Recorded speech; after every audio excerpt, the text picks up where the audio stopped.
Bonjour, chers frères et sœurs en Jésus-Christ. Bonjour, frères qui croyaient en Dieu. Je voudrais dire et expliquer pourquoi sur terre, il y a la souffrance, la maladie et la mort.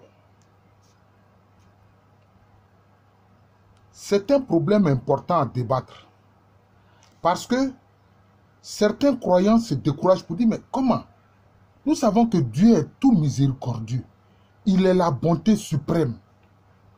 Mais pourquoi il permet que il y ait comme ça en permanence sur terre la souffrance, la maladie, les guerres, les injustices, les crimes et la mort? Je vais expliquer pourquoi. Partons d'abord du récit qui est dans le livre de la Genèse, le premier livre de la Bible. Rappelez-vous ce que le Seigneur avait dit à Adam et à Ève.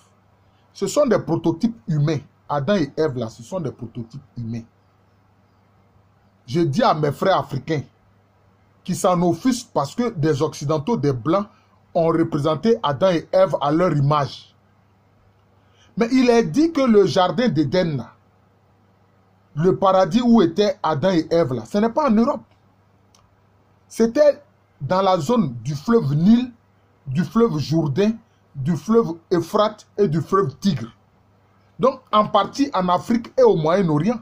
Ce n'était même pas en Europe. Alors, par mes connaissances, vous vous plaignez, vous dites que non, mais c'est Adam et Ève, là, c'est une affaire des Blancs. Non, écoutez, laissez ça. Ce sont des prototypes. Adam et Ève sont des prototypes. Je veux en venir à la question qui m'intéresse. La question de la souffrance, de la maladie, de la mort. Dieu avait dit à Adam et Ève, mangez tous les fruits du jardin, sauf le fruit de la connaissance du bien et du mal. Mais surtout, mangez les fruits de l'arbre de vie. L'arbre de vie, c'est qui? En fait, c'est Jésus-Christ avant son incarnation. C'est lui l'arbre de vie. C'est lui l'eau de vie. C'est lui la lumière de vie. C'est lui la parole vivante. Et il leur a dit, les fruits de l'arbre de la connaissance du bien et du mal, là, pour l'instant, n'en mangez pas parce que vous n'êtes pas encore prêt à les porter. Vous ne pouvez pas supporter ces conséquences. C'est ce que le Seigneur leur a dit. Il ne leur a pas interdit ça définitivement, mais il dit pour l'instant, vous n'êtes pas prêt à porter ces conséquences, à supporter ces conséquences. Mangez d'abord surtout les fruits de l'arbre de vie, c'est-à-dire Jésus. Et malheureusement, trompé par Lucifer, appelé le diable, que dans l'islam on appelait Iblis, qui est devenu Shaitan. Vous voyez, chaque fois, pour ces religions principales, on voit, il y a un nom précédent, et puis il y a un nom après la déchéance de cet ange-là. Vous voyez? Et donc, vous n'êtes pas prêt à les porter. Donc, cela veut dire quoi? L'Éden était sur terre. Mais c'était un endroit qui était préservé de la maladie, de la souffrance, de la mort. C'était une zone de bonheur. C'était une zone de paradis, C'était paradisiaque. Mais à partir du moment où ils ont mangé les fruits de l'arbre de la connaissance du bien et du mal, mais ce sont les conséquences que nous vivons. Ce sont les conséquences simplement des fruits de la connaissance du bien et du mal. Les fruits de l'arbre de la connaissance du bien et du mal. Ce sont ces conséquences. Et Dieu avait prévenu Adam et Ève. Voyez-vous? Donc la terre sur laquelle nous vivons là, c'est le fruit de l'arbre de la connaissance du bien et du mal. Donc nous sommes dans cet arbre-là. Nous sommes dans cet arbre de la connaissance du bien et du mal sur terre. La terre là, c'est l'arbre de la connaissance du bien et du mal. Parce que l'ancien Éden s'en est allé. Mais pourquoi Adam et Ève avant d'avoir mangé les fruits de la connaissance du bien et du mal, ils ne savaient pas qu'ils étaient nus. Mais en fait, ils n'étaient pas nus. Ils étaient habillés de lumière. Ils étaient habillés par la lumière divine.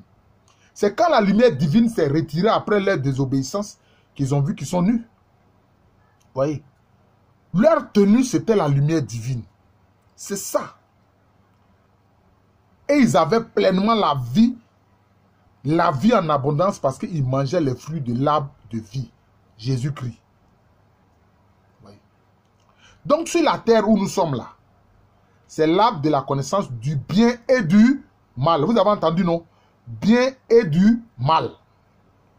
Mais c'est pour ça que quand on n'a pas le discernement, on prend certaines décisions, on croit qu'elles sont bonnes. Et puis elles se révèlent catastrophiques. Mais parce que nous sommes dans l'arbre de la connaissance du bien et du mal. Et puisque nous sommes dans l'arbre de la connaissance du bien et du mal, mais Dieu n'enlève pas le mal.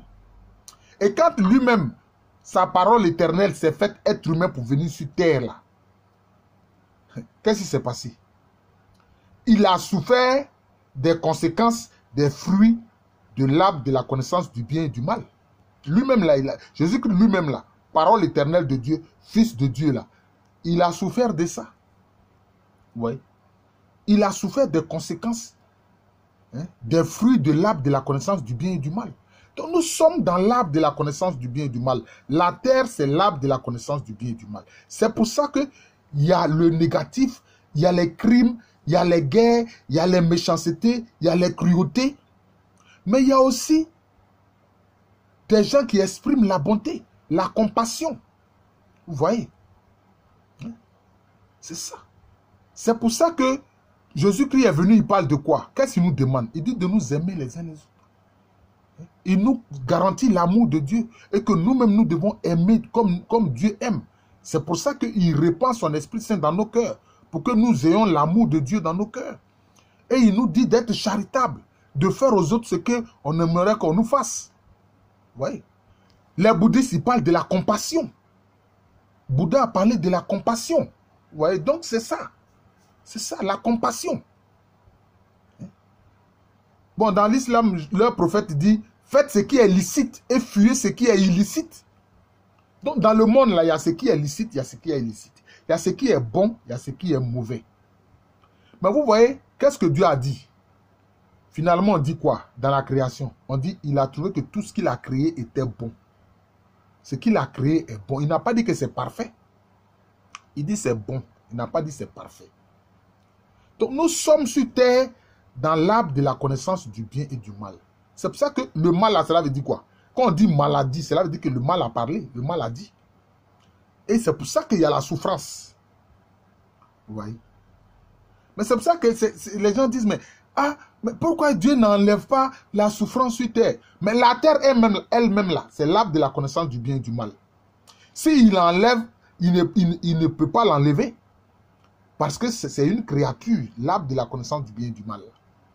Vous voyez? Si vous enlève, si vous voulez qu'il l'enlève là, ce n'est pas l'arbre de la connaissance du bien et du mal, il l'enlève, mais c'est vous-même là qui l'enlève pour envoyer dans son royaume, le royaume de Dieu, où tout est parfait. Parce que là-bas, c'est le parfait amour. Vous voyez? Donc c'est ça. C'est ça. Donc ceux qui se révoltent contre Dieu parce qu'ils disent non, Dieu laisse perdurer les crimes, les méchancetés, la cruauté, mais c'est lié même à la nature de l'arbre de la connaissance du bien et du mal, qu'est la terre. Notre terre là, c'est l'arbre de la connaissance du bien et du mal. Mais il y a la terre des vivants. La terre des vivants, mais c'est la félicité de Dieu, c'est le paradis. Il y a un psaume de David qui dit, je marcherai sur la terre des vivants en présence du Seigneur. Donc il y a la terre des vivants. La terre où nous sommes là, ça c'est la terre des morts. Oui, c'est la terre des morts. C'est dur, mais c'est comme ça, c'est la terre des morts.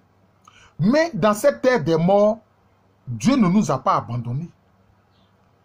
Il a envoyé des prophètes jusqu'à ce qu'il envoie maintenant le Messie, c'est-à-dire sa parole faite homme, chair, venir se sacrifier. Vous voyez?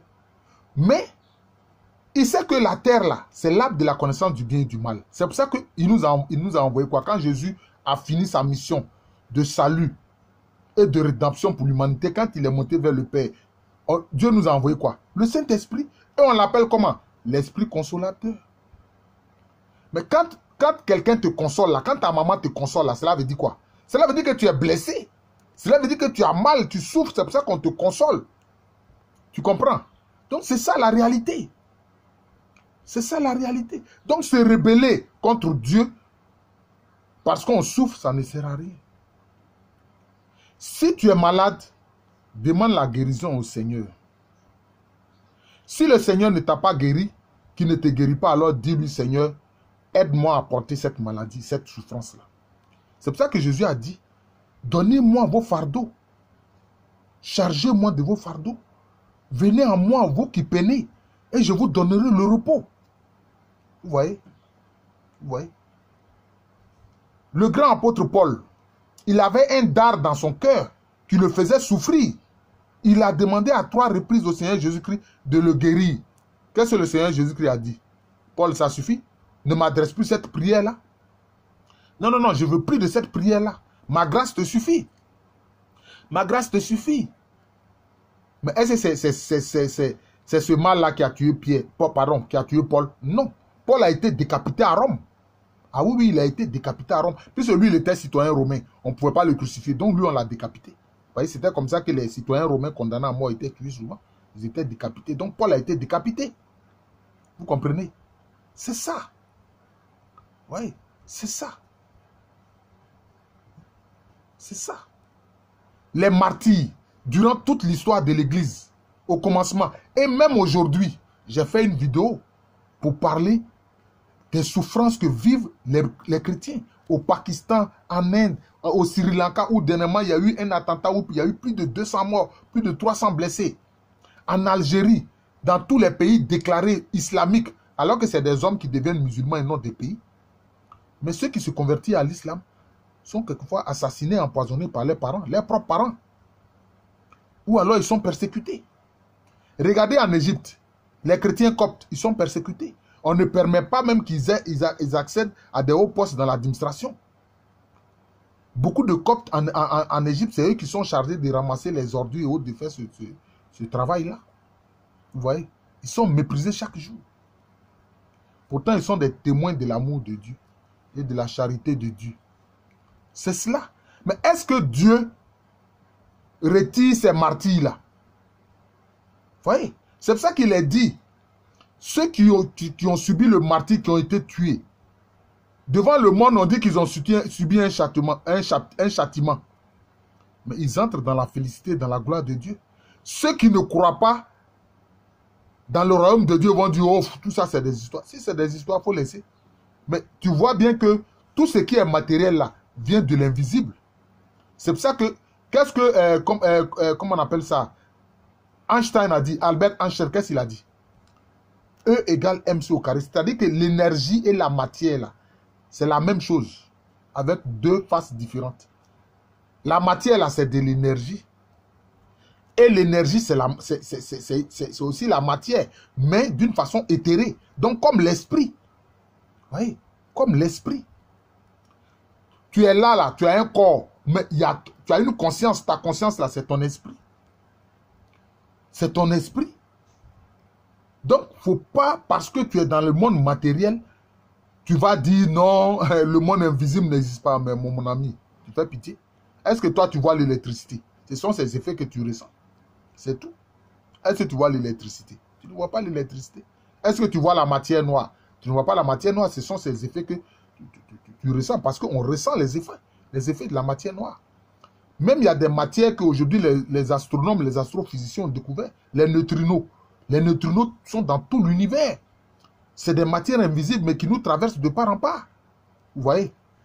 Ça fait partie du monde invisible. Donc le monde invisible existe. Il ne faut pas arguer du monde visible pour nier le monde invisible. Vous voyez? Donc, la terre là, c'est l'arbre de la connaissance du bien et du mal. C'est pour ça que des gens agissent bien, d'autres agissent mal. Mais ce qui est mauvais, c'est qu'il y a certains, eux, ils ont décidé d'entrer dans le projet de Satan et des démons. C'est-à-dire faire le mal pour le mal.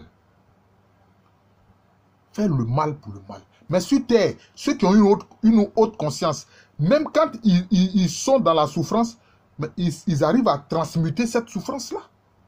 Ils arrivent à transmuter cette souffrance. Ah oui. Hein? Les Noirs esclaves aux États-Unis, ce n'est pas eux qui ont produit le négro spirituel. Hein? Et toutes ces cantiques merveilleux qui louent le Seigneur et qui sont des cantiques de consolation. C'est le Saint-Esprit qui leur a inspiré cela. Ils ont transmuté cela. Vous voyez? Donc c'est cela. C'est cela. Donc, il y a des souffrances que nous ne pouvons pas porter. C'est le Seigneur qui... On doit demander au Seigneur de nous aider à les porter. C'est comme ça. C'est parce que dans la terre, c'est le monde de l'arbre de la connaissance du bien et du mal. C'est un monde de fluctuation. Il fait chaud, il fait froid, il pleut, il neige, il y a une chaleur, il y a la canicule, etc. C'est comme ça. C'est un monde de fluctuation. Alors qu'il est dit qu'en Dieu, là, il n'y a aucune ombre de variation. Il n'y a aucune ombre de variation. Or, la terre, l'arbre de la connaissance du bien et du mal, mais c'est le monde de la variation. Aujourd'hui, tu te sens heureux, tu es content, demain, un malheur te frappe, etc. Donc, c'est comme ça. Tu es bien portant, demain, tu es malade. Tu fais un accident, tu es handicapé. Tu deviens hémiplégique, tu fais un AVC, mais c'est fini. Tu es comme un légume mort, tu es là. Mais dans tout ça, au cœur de nos souffrances, quand nous sommes des croyants, le Saint-Esprit vient nous consoler. Demandons au Saint-Esprit de nous consoler. Et même quand notre corps est endolori, rappelons au Saint-Esprit, Saint-Esprit, n'oublie pas, mon corps est ton temple. Mon corps est ton temple. Prends soin de ton temple qui est mon corps. Soutiens-moi dans cet handicap. Aide-moi à le surmonter. C'est ce que nous devons dire. C'est tout. C'est tout ce que nous pouvons faire et c'est ce que nous devons dire. Et le Seigneur, qui est la bonté suprême, qui est la miséricorde infinie, va le faire. Parce qu'il n'est pas indifférent de la souffrance des hommes. Et lui-même, il est venu, il a souffert. Et pourquoi il est mort? C'est parce qu'il a pris nos péchés. Parce que c'est le péché, la désobéissance à Dieu qui a fait que les hommes sont dans l'arbre de la connaissance du bien et du mal et qu'ils meurent. Mais tant que Jésus, vrai Dieu et vrai homme, tant qu'il n'avait pas porté les péchés des hommes, il ne pouvait pas mourir. Ah, il faut comprendre ça. La mort est une conséquence du péché et du mal. Et nous sommes dans l'arbre de la connaissance du bien et du mal. Voilà, c'est ça. Donc, frère, si tu souffres, comme on dit en Côte d'Ivoire, là, Yako, ça veut dire souffrance, va-t'en. Maladie, va-t'en. Souffrance, va-t'en. Appelle le Saint-Esprit, c'est l'Esprit consolateur. Le Saint-Esprit, comme une mère, nous console, nous soutient dans nos souffrances. Vous voyez? On a vu en France, Marthe Robin, qui était pratiquement hémiplégique, elle ne bougeait pas. Mais le Seigneur est venu à elle. Et le Seigneur lui a dit, mais veux-tu être comme moi? Elle a dit, oui, je veux. Qu'est-ce qui s'est passé? Pendant 50 ans, elle ne mangeait pas et elle ne buvait pas. Puis elle ne pouvait pas bouger. Mais elle ne mangeait pas, elle ne buvait pas. Quand on mettait la nourriture dans sa bouche, elle rejetait tout. Tout était rejeté. La seule chose qu'elle supportait, c'est le corps de Jésus-Christ. C'est-à-dire l'hostie consacrée. Et le sang de Jésus-Christ, le vin consacré. C'est ça seulement. Marthe Robin s'est nourrie de ça pendant 50 ans. Vous voyez? Vous voyez le signe que le Seigneur Jésus, notre Dieu, a montré avec la vie de Marthe Robin. Je crois qu'il y a des... Bon, maintenant, il y a des enquêtes et autres. Les gens ont déposé des dossiers pour sa béatification, puis peut-être ensuite pour sa canonisation. La vie de Marthe Robin est un exemple palpable. Oui. De ce que Dieu est au cœur de nos souffrances. Il a permis à Marthe Robin de ne pas manger la nourriture qu'on mange quotidiennement pour vivre là, pendant 50 ans. Se contentant seulement de l'hostie. Voilà, une petite communion aussi là, par jour, c'est tout.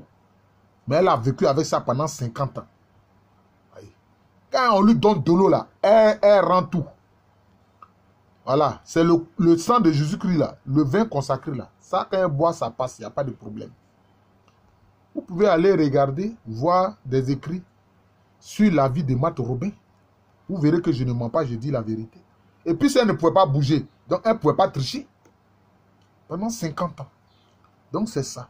Dieu est au cœur de nos souffrances.